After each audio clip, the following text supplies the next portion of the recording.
করব দারুণ একটা রেসিপি। তার জন্য আমি এখানে একটা লেসের প্যাকেট নিয়েছি। এই লেসের প্যাকেটটা আমি এই উপরের অংশটা কেটে নিয়েছি। এবার লেসটা আমি গুঁড়ো করে নিয়েছি। এবার আমি একটা ডিম ফাটিয়ে নিয়েছি। এবার দিয়ে দেব ডিমটা।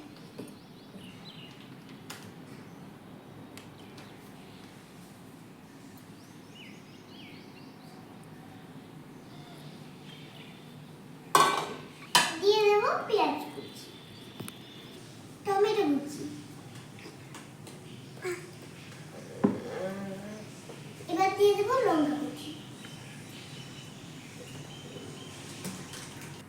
তো দিয়ে দেব হলুদ গুঁড়ো।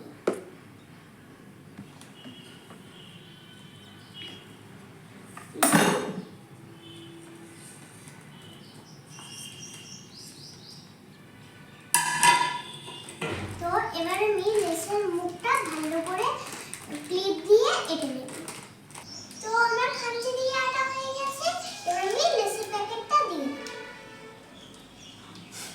গরম জল করে নিয়েছিলাম, দিয়ে দিচ্ছি। তো বন্ধুরা, আমাদের হয়ে গেছে। এবার আমি তুলে নিচ্ছি। তো আমি ঢেলে দিয়েছি। এবার একটা ছুরির সাহায্যে আমি পিস পিস করে কেটে নেব। তো কেটে